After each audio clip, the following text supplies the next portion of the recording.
নমস্কার, আমি অর্পিতা স্বাগত জানাই অপুর ঘরকন্যায়। দুটো ডিম আর দুটো আলু দিয়ে যে এত সুন্দর একটা ব্রেকফাস্ট রেসিপি হয়, না করলে বা না খেলে জানতেই পারবেন না। ঘরে যে মাংস হয়ে যাওয়ার পর নিট পিসগুলো থাকে, সেগুলোকে নুন হলুদ মাখিয়ে মিক্সার গ্রাইন্ডার নিয়ে আমি একটু কিমা তৈরি করে নিচ্ছি। গ্যাসের ওপর কড়া চাপিয়ে দিয়েছি, সাদা তেল দিয়ে দিলাম, কুচনো রসুন আর গ্রেট করা আদা এই 1 চামচ করে দিয়ে দিলাম।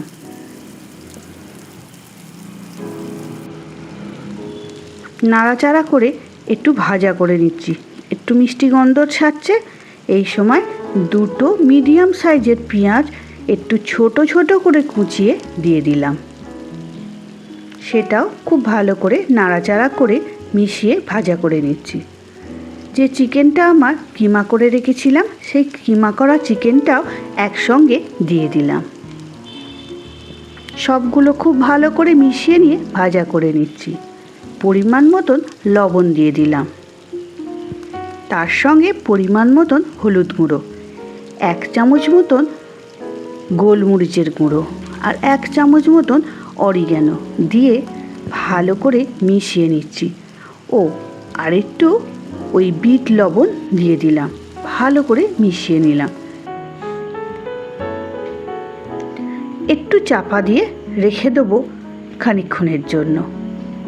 বেশিক্ষণ টাইম লাগবে না, মাংসটা তো কিমা করা আছে। এদিকে গ্রেটারে দুটো আলু ভালো করে গ্রেট করে নিচ্ছি।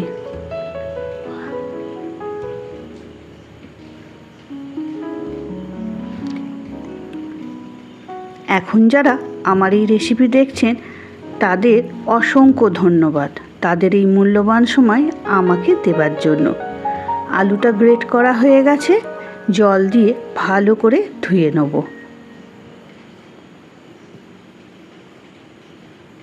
এদিকে কিমাটাও ভালোভাবে সেদ্ধ হয়ে গেছে বা রান্নাও হয়ে গেছে। 1 চামচ টমেটো সস দিয়ে দিলাম, তার সঙ্গে এই আধখানা মতন লেবুর রস চিপে দিয়ে দেবো, একটা চটপটা স্বাদ আনার জন্য। ব্যাস, ভালো করে মিশিয়ে পাশে সরিয়ে রেখে দিচ্ছি। আলুটা ভালো করে ধুয়ে আমি ছাঁকনিতে ছেঁকে রেখে দিয়েছিলাম, যাতে আলুর পুরো জলটা বেরিয়ে যায়। আর লাগছে দুটো ডিম, ডিম দুটোকে ফাটিয়ে আলুর ওপর নিয়ে নিলাম।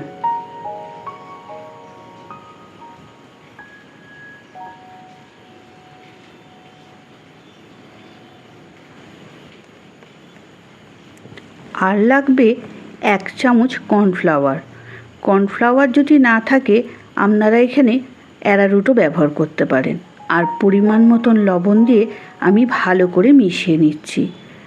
ঘরে থাকা উপকরণ দিয়ে তৈরি করলে বাচ্চারা দেখবেন বাইরের খাবারে না খেয়ে এই খাবারই করার জন্য আপনার পেছনে দৌড়চ্ছে। একদম সহজ, খুব অল্প উপকরণ, অল্প সময়ের মধ্যে তৈরি হয়ে যায় এত সুন্দর রেসিপি। কড়া চাপিয়ে দিয়েছি, পরিমাণ মতন সাদা তেল দিয়ে দিলাম। খুব বেশি তেল লাগে না এই রেসিপি করতে। অর্ধেকটা যে মিশ্রণটা তৈরি করে রেখেছিলাম, অর্ধেকটা ঢেলে দিলাম।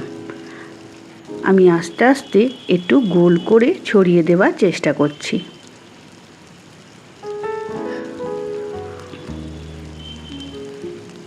যে কিমাটা তৈরি করে রেখেছি, সেটা এবার পুরোটাই আমি আস্তে আস্তে এর ওপরে ছড়িয়ে দেবো।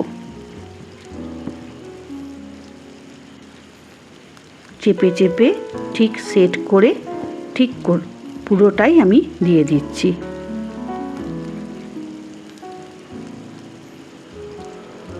পরিমাণটা আপনারা কমিয়ে বাড়িয়ে নেবেন।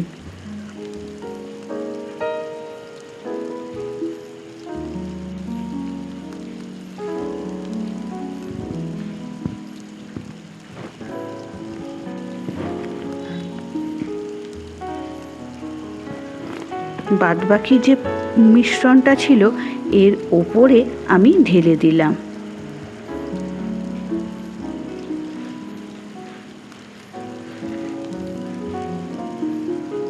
পুরোটা কভার করে দেবো।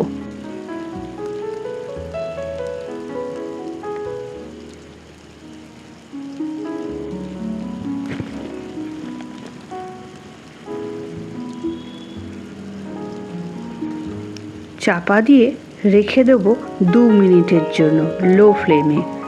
2 মিনিট পর দেখুন ওপরটা অনেকটাই হয়ে গেছে। একটা প্লেটের সাহায্যে এইভাবে উল্টে দিলাম। তলার দিকটা সুন্দর হয়ে গেছে, দারুণ সুন্দর রং এসে গেছে। এবার ওপর দিকটা হওয়ার জন্য উল্টে দিয়ে আবারও চাপা দিয়ে দিলাম এই 2 মিনিটের জন্য। পুরোপুরি কমপ্লিট, পরিবেশনের জন্য রেডি।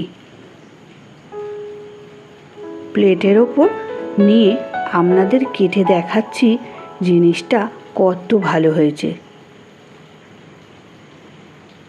একদম নতুনত্ব একটি রেসিপি, আপনার বাড়ির বাচ্চাদের করে খাওয়াতেই পারেন।